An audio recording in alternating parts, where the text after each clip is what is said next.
ہندوستان اور چین کے معاملے کی طرف کے جو ایک سٹینڈ آف یہ ہے کیوں یہ معاملہ یہ چین کی طرف سے اتنا شدید جو رد عمل ہو رہا ہے ہندوستان کی افواج کی طرف، اور یہ چین کے 4,000 سے 10,000 فوجی جو ہیں وہ اس وقت بتایا جاتا ہے کہ ہندوستان کے کنٹرول ٹیریٹری جو ڈکلیئر ٹیریٹری ہے اس کے اندر کئی کلومیٹر اندر آتے چلے جا رہے ہیں. یہ کیا چین کرنا چاہ رہا ہے؟ کیسے آپ ہمارے ویورز کو سمجھا پائیں گے کیا ہو رہا ہے؟ کہ متنازع علاقہ اور بھارت نے یہاں پہ بہت بڑے پیمانے پہ انفراسٹرکچر ڈیولپمنٹ کا کام شروع کیا، سڑکیں بنانی شروع کر دی. تقریباً 60 کے قریب روڈز بن رہی ہیں جو انہوں نے 2022 تک مکمل کرنی تھی. اس کے ساتھ ساتھ برجز انہوں نے بنائے ہیں، ایک ایئر اسٹرپ وہاں پہ بنائی ہے. اس کا مطلب یہ ہے کہ چائنا کو یہ انڈیکیشن مل گئی کہ بھارت یہاں پہ اگریسو ڈیزائنز رکھتا ہے، اپنا بلڈ اپ کرنا چاہتا ہے کسی وقت کے اوپر. یہاں پہ ایئر کرافٹ یہاں سے آپریٹ کریں گے، سڑکیں بن گئی لہذا یہاں پہ گنز آ سکیں گی، یہاں پہ ہر طرح کا ملٹری اکوپمنٹ لایا جا سکے گا. لہذا یہ ایک ایسا امر تھا جو کہ جس نے الارم کر دیا چین کو کہ یہ کوئی پرماننٹ قبضہ رکھنا اور یہاں پہ کچھ اگریسو ڈیزائنز موجود ہیں. دوسری طرف یہ ہے کہ یہ بھی مودی نے اپنی ایک تاریخ قائم کی کہ وہ یک طرفہ قدم اٹھانے کا عادی ہے اور کسی بھی صورت میں وہ نتائج کی طرف توجہ نہیں دیتا بلکہ وہ بڑھتا جا رہا ہے. جب آرٹیکل 370 انہوں نے ختم کیا اور یونین ٹیریٹریز بنانے کا اعلان کیا تو لداخ کے بارے میں آپ کو یاد ہوگا کہ چائنا نے بڑا واضح الفاظ میں کہا کہ جناب آپ ہماری سوورنٹی وائلیٹ کر رہے ہیں، لیکن بھارت نے اس کو رد کر دیا. اب اس کے بعد جب سی پیک کا قصہ آیا تو بھارت نے وہاں پہ مسئلہ کھڑا کیا کہ جناب چائنا ہماری سوورنٹی وائلیٹ کر رہا ہے. آپ ڈیم بنانے لگے تو پھر بھارت نے یہ مسئلہ کھڑا کر دیا. یہ ایک سلیکٹو قسم کی مورالٹی اور سلیکٹو قسم کی سوورنٹی کا قصہ جب سامنے آیا تو چائنا کو یہ واضح ہو گیا کہ بھارت اپنے معاملے میں تو سوورنٹی کو دیکھتا ہے لیکن دوسروں کی سوورنٹی کو پامال کرنے کے لیے تیار بیٹھا ہے.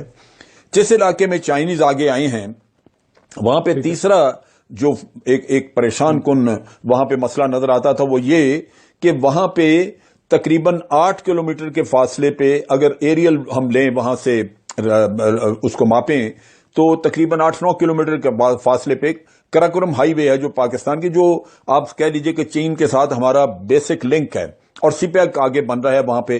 تو ان حالات میں چائنا جو یہاں پہ اتنی بڑی انویسٹمنٹ کر رہا ہے اور ایک اس کو اسٹریٹجک رستہ مل رہا ہے جو وہاں پہ اپنی اگر ساؤتھ چائنا سی میں اس کی آئسولیشن ہو تو اس کو باہر اوپننگ آپ دے رہے ہیں.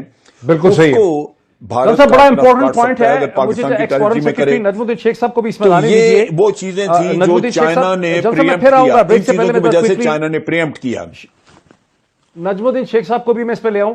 نجم الدین شیخ صاحب، بعض بھارتی مبصرین کو پاکستان کی سائٹ پہ نہیں، انڈیا کے اینالسٹ جو جیسے ہندو اخبار میں یہ تبصرے چھپ رہے ہیں کہ چین جو کچھ کر رہا ہے اس کی اسٹریٹجک ڈائمینشن میں پاکستان بھی انوالوڈ ہے، یہ ایک سرٹن پرو پاکستان قسم کی موو ہے چین کی. آپ کیسے دیکھتے ہیں؟ نہیں، دیکھیے اس کو آپ کو اسی مد نظر میں دیکھنا ہے کہ لداخ میں چین نے پہلے بھی کہا اور پھر کہا کہ صاحب آپ جو چیزیں کرنا چاہ رہے ہیں یہ لائن آف ایکچوئل کنٹرول پہ ہو نہیں سکتی. تو جب اس کو آپ دوسری پہلو سے دیکھیں کہ اب یہ ووہان اسپرٹ جو تھی اس کو ہندوستان نے ووہان اسپرٹ بنی، پھر جب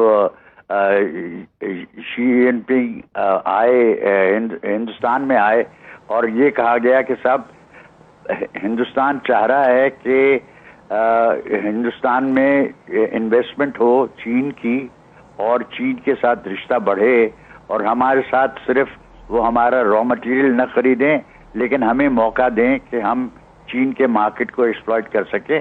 چین ابھی بھی ہندوستان کا یورپ کے بعد دوسرے نمبر پہ ٹریڈنگ پارٹنر تھا، اب شاید تیسرے نمبر پہ آ گیا ہے کیونکہ چین اب دوسرے نمبر پہ امریکہ ہے.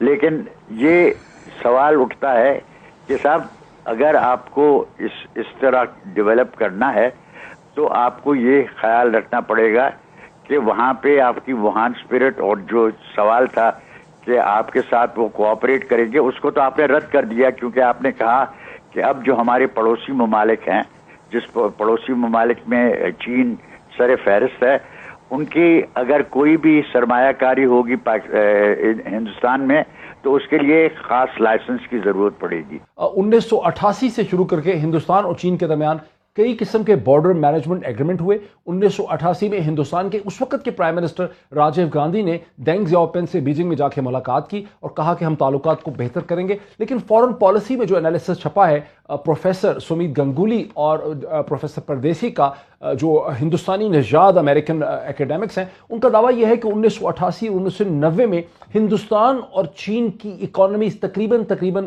बराबर थी। अगर हिंदुस्तान की इकॉनमी कोई 2.7 ट्रिलियन के करीब थी 90 की दिहाई में, तो चीन की इकॉनमी भी 312 बिलियन, सॉरी गलत मैंने कह दिया, ट्रिलियन नहीं। अगर हिंदुस्तान की इकॉनमी को 297 बिलियन की थी तो चीन की इकॉनमी को तकरीबन 312 बिलियन डॉलर की थी। लेकिन अब सूरत हाल ये है कि अगर चीन की हिंदुस्तान की इकॉनमी बढ़ भी गई है, वो आज अगर 2.7 ट्रिलियन डॉलर की है, तो चीन की इकॉनमी जो है वो 13.6 ट्रिलियन डॉलर की है। और अगर हिंदुस्तान का बजट आज 71 बिलियन डॉलर का है, तो चीन का जो डिफेंस बजट है वो तकरीबन 260 या 270 बिलियन डॉलर का है। तो जो रिलेटिव स्ट्रेंथ्स हैं दोनों कंट्रीज की, उसमें बहुत ज़्यादा फर्क पड़ गया है और चीनी जो है अब हिंदुस्तान को पहले से ज़्यादा अपनी टर्म्स जो हैं वो डिक्टेट कर सकते हैं। कुछ और भी पॉइंट्स हैं, इनको लेके मैं आगे चलूंगा। ये जो सूरत हाल है, नजमुद्दीन शेख साहब आप बता रहे थे ट्रेड का, आपको क्या लगता है कि जिस किस्म का प्रेशर चीनी हिंदुस्तान पे डाल रहे हैं पिछले 20 दिन से, क्या हिंदुस्तान पीछे हटेगा या हिंदुस्तान वहीं खड़ा रहेगा? जो आपके कह रहे हैं, जो जन साहब ने हमें बताया कि बॉर्डर इंस्टॉलेशन बनाई जा रही हैं, सड़कें बनाई जा रही हैं, एयर स्ट्रिप्स बनाए जा रहे हैं एक डिस्प्यूटेड टेरिटरी में। और कल हमने देखा कि इंडियन मिलिट्री की जब हिंदुस्तान के वजीर आजम नरेंद्र मोदी के साथ मुलाकात हुई, तो जो अखबारात में छपा है हिंदुस्तान में वो ये है कि हिंदुस्तान बिल्कुल पीछे नहीं हटेगा। आपका क्या एनालिसिस? इसमें पीछे हटने का सवाल नहीं है। इसमें सवाल ये है कि लाइन ऑफ एक्चुअल कंट्रोल पे किस तरफ चलने का इम्कान है और चीन की क्या जो पोजीशन है वो जस्टिफाइड है on the basis of the past और इज इट नॉट। अब मेरी नज़र में ये सारा मामला जो है इसका एक लार्जर कॉन्टेक्स्ट है। अच्छा, वो लार्जर कॉन्टेक्स्ट ये है कि इस वक्त हिंदुस्तान ने अपने एक एग्रीमेंट की है रूस के साथ कि वो S-400 खरीदेंगे और इस पे अमेरिका की तरफ से सैंक्शंस लगने का इम्कान होना चाहिए, क्योंकि उन्होंने कह दिया है कि साहब अगर किसी ने इस किस्म की चीज़ खरीदी तो या रूस के साथ इस किस्म की एग्रीमेंट की तो फिर हमारी दूसरी एग्रीमेंट्स जो हैं, हम मिलिट्री कोलैबोरेशन को कम करना हमारे लिए ज़रूरी होगा। वो चाह रहे हैं कि इस से हमें एग्जेम्पशन मिले। इस वक्त ये कैसे फिट होगा बॉर्डर डिस्प्यूट में, ये जो तनाजुर आप दे रहे हैं? देखिए, मैं आपको कह रहा हूं कि इसको लार्जर कॉन्टेक्स्ट में देखना है कि ये चीन के साथ सिर्फ नहीं है, इसका बड़ा कॉन्टेक्स्ट ये है कि चीन और अमेरिका का रिश्ता किस नौइयत का है और उसमें किरदार किस नौइयत का हिंदुस्तान प्ले कर सकता है। अब ये लोग कहेंगे कि ये अब मैं ज़रा इसको खींच रहा हूँ, मैं खींच रहा नहीं हूँ। ये इसमें कॉन्टेक्स्ट जो है वो एक बहुत ज़रूरी है कि इसका असर किस नौइयत का पड़ेगा हिंदुस्तान और पाकिस्तान के सिलसिले में। अच्छा, हिंदुस्तान और अमेरिका के सिलसिले में। अमेरिका एक चीज़ चाहता है, अमेरिका चाहता है कि हिंदुस्तान उनके साथ खड़ा रहे और हिंदुस्तान एक बुलवक बने चीन के खिलाफ। ठीक है। अच्छा, इसी पॉइंट पे मुझे जरा जनरल साहब को लाने दें। जनरल साहब, अमेरिका की मगरब की ख्वाहिश तो बहुत रही गुज़िश्ता 15-20 बरस में 9/11 के बाद से कि हिंदुस्तान एक देव की तरह, एक जिन की तरह खड़ा हो जाए चीन के मुकाबले में। अब चीज ये है कि इसमें जहां तक सीपैक को स्टॉल करने का चक्कर था या आप गिलगित बल्तिस्तान पे अगर कोई निगाह रखी हुई थी तो उसमें तो अमेरिका की मर्जी शामिल थी। आपको याद होगा कि अमेरिका ने पहले कभी बात नहीं की थी, लेकिन इसके बारे में उन्होंने कहा था कि जनाब ये सीपैक तो गुजर रहा है वहां पे एक मुतनाज़ा इलाके में से। ये आपको जहन में रखना चाहिए कि अमेरिका किसी न किसी शक्ल में इस मामले में इंडिया को सपोर्ट करेगा। Very interesting. लेकिन असल किस्सा ये है कि क्या अमेरिका उसको बाद में यूज कर सकेगा, जहां इंडिया के पांव जो हैं वो लरज़ने, वो नहीं कर रहे। इंडिया को वो हिस्सा बनाना चाह रहे थे। न्यूजीलैंड, ऑस्ट्रेलिया और वियतनाम वगैरह के साथ मिलकर जो कोलिशन बना रहे थे उसमें इंडिया को और इंडिया की नेवी बिल्डअप करना चाह रहे थे।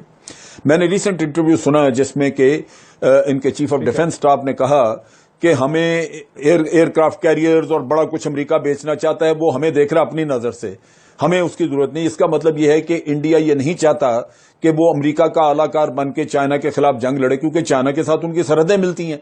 अमेरिका तो दूर बैठा है, असल भुगतने वाले होंगे Indians. So naturally they are very careful. लिहाजा वो अमेरिका से हमायत तो लेना चाहेंगे, लेकिन वो जो कोलिशन बनती नजर आ रही थी जिसमें कि वो उस नेक्सस का हिस्सा लगता था कि बनने जा रहे हैं, वो नहीं बनेंगे। दूसरी तरफ ये है कि पाकिस्तान को चूंकि रशिया की हमायत मिलनी शुरू हो गई, थोड़ा सा पीछे आपको लाऊं। क्या आप ये कह रहे हैं कि क्या आप ये भी कह रहे हैं कि हिंदुस्तान की तरफ से, क्या आप जन साहब ये भी कह रहे हैं कि हिंदुस्तान की तरफ से जो एक जारहाना एग्रेसिव स्टैंड था सीपैक की तरफ, गिलगित बल्तिस्तान की तरफ, तो चीन के इस एक्शन से चीन ने इनडायरेक्टली हिंदुस्तान की मिलिट्री एस्टैब्लिशमेंट को और पॉलिटिकल एस्टैब्लिशमेंट को एक पैगाम भी दिया है कि hands of Gilgit Baltistan and CPEC.